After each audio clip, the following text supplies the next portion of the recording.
नमस्कार दोस्तों, आज का वीडियो काफी महत्वपूर्ण है। जिन लोगों ने नेक्सा एवरग्रीन कंपनी के अंदर पैसा लगाया था उसकी कुछ डिटेल्स आई है, तो मैं आपको इस वीडियो के माध्यम से बताऊंगा।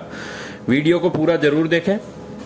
नेक्सा एवरग्रीन कंपनी बना कई राज्यों के 62,000 लोगों से 2700 करोड़ ठगने वाले सरंगनाओं की पहली बार पूरी कहानी। 6 माह पहले ही बना लिया था फरारी का प्लान। कंपनी से जुड़े 100+ लोगों के खातों में डलवाए 1-1 करोड़ ताकि वे इन्वेस्टर्स को झांसा देते रहें। गुजरात की धोलेरा सिटी के चारों तरफ खरीदी थी 1300 बीघा जमीन। इन दिनों कई राज्यों के 62,000 लोगों से 2700 करोड़ की ठगी करने वाले सुभाष और रणवीर बिरजानिया चर्चा में है। गिरफ्तारी के बाद ये अभी पुलिस रिमांड पर है। दैनिक भास्कर इनके महाठग बनने, कंपनी बनाने से लेकर 1300 बीघा जमीन खरीदने और कंपनी बंद करके फरारी की योजना की कहानी बता रहा है।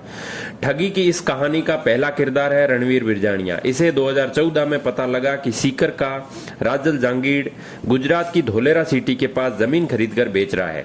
इससे राजल से संपर्क करके उसे जमीन खरीदनी शुरू की। कुछ रकम थी, इसलिए ज्यादा जमीन खरीदने के लिए अपने परिचित सुभाष बिरजानिया से संपर्क किया। वह सेना में था और रिटायर होने वाला था। आखिरकार सुभाष ने सेवानिवृत्ति पर मिले 30 लाख रुपए से धोलेरा सिटी के पास 10 बीघा जमीन खरीद ली। इसके बाद उनके पास मुनाफे सहित मिलाकर 50 लाख रुपए हो गए। इसी दौरान सुअर फार्म कंपनी में चेन सिस्टम से पैसा इन्वेस्ट करवाने वाले बनवारी मेहरिया, राकेश लखानी और दिल्ली के एक व्यक्ति से संपर्क में आए। इनके कहे अनुसार सुअर फार्म कंपनी में 50 लाख रुपए लगाए जो डूब गए। फिर दोनों अहमदाबाद चले गए। बनवारी व उसके साथी भी वहां पहुंच गए। जब उन्होंने धोलेरा सिटी के पास की जमीनों का गणित पता चला तो उन्होंने जैसे तैसे करके सुभाष और रणवीर को दोबारा जमीन खरीदने के लिए तैयार कर लिया, लेकिन रकम नहीं थी। इस पर इन्होंने कहा कि राजस्थान में पैसा हम लगवाएंगे, जमीन तैयार रखो। बस यहीं से शुरुआत हुई महाठगों की। इधर कंपनी बंद करने का प्लान 6 माह पहले ही बना लिया था। 1-1 करोड़ कंपनी से जुड़े 100 से ज्यादा लोगों के खातों में डलवाए ताकि फरार होने पर पीछे से ये लोग इन्वेस्टर्स को झांसा देते रहें। यह जानकारी अब तक आरोपियों की हुई पूछताछ के आधार पर है। मामले में अभी भी जांच जारी है, इसलिए भास्कर सूत्रों के नाम प्रकाशित नहीं कर रहा है। पुलिस सूत्रों के हवाले से जानिए उन सवालों के जवाब जो अब तक नहीं मिले थे। क्या फरारी के दौरान विदेश भागने की योजना थी? नहीं। सुभाष के पास पासपोर्ट है, लेकिन मुख्य सरंगना रणवीर बिरजानिया के पास पासपोर्ट नहीं था। 4 साल पहले तक इनकम टैक्स रिटर्न भी नहीं भरते थे। रणवीर शराब छोड़ने की शपथ लेने के लिए नीम करोरी महाराज के यहाँ भी गया था। सीकर के घर सहित अन्य सुविधा क्यों नहीं जुटाई? यहाँ वसूली गैंग सक्रिय है, किसी को शक नहीं हो, इसलिए दोनों ने यहाँ न तो बसने का विचार किया और न ही कोई प्रॉपर्टी खरीदी। बच्चों को भी साइकिल तक नहीं खरीद कर दी। रणवीर तो जयपुर में फ्लाइट से उतरकर सीकर बस से आता और गांव जाने के लिए पत्नी की पुरानी स्कूटी काम में लेता था। हालांकि सुभाष ने अपने गाँव में 20 बीघा जमीन खरीदी और मकान की मरम्मत भी करवाई। क्या धोलेरा सिटी में भी इनकी जमीन है और वहां के बड़े अधिकारियों से संपर्क था? हाँ, इनकी धोलेरा सिटी में भी जमीन है, क्योंकि इन्होंने मफलत लाल नाम से एक व्यक्ति के जरिए वहां संपर्क बनाए थे।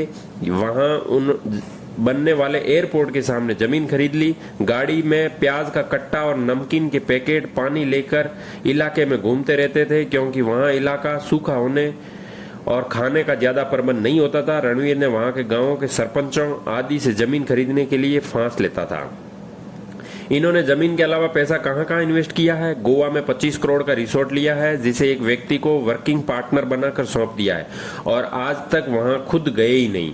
राज संबंध में ग्रेनाइट मार्बल निकालने के लिए पूरा पहाड़ खरीद लिया। जगतपुरा जयपुर में होटल, अहमदाबाद में फ्लैट, ऑडी, मर्सिडीज और BMW गाड़ी में घूमने लगे थे। इस मामले में कंपनी के डायरेक्टरों के अलावा और किन लोगों पर कार्रवाई हो सकती है? हाँ, पुलिस उन लोगों का जांच के दायरे में लिया है जिनके खातों में करोड़ों रुपए डाले गए। उनको नोटिस भिजवा दिए गए हैं। इनमें कई सरकारी कर्मचारी भी है। इसी तरह सुभाष और रणवीर की जमीनों में लोग सीमेंट, सरिये, लोहे, AC लगे केबिन नुमा कमरे उठा लाए।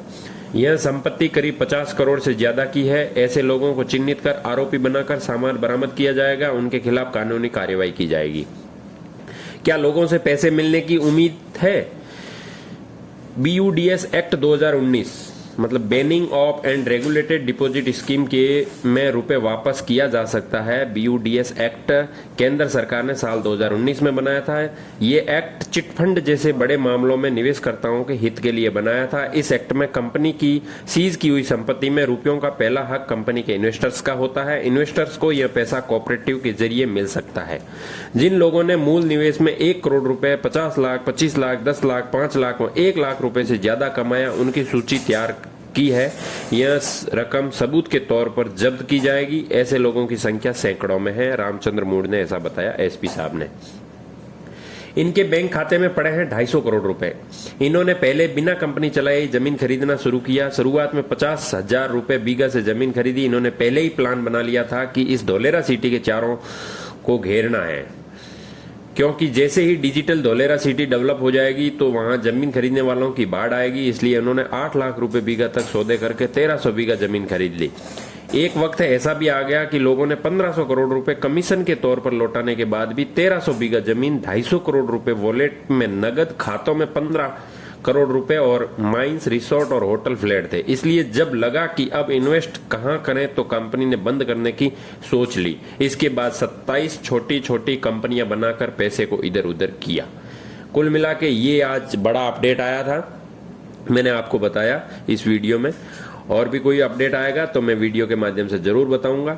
ये भास्कर में, आज के भास्कर के अपडेट में था, तो भास्कर की भी लिंक मैं डिस्क्रिप्शन में दे दूंगा, आप वहां पे भी जाके पढ़ सकते हैं। हालांकि मैंने आपको पूरा पढ़ के बताया है।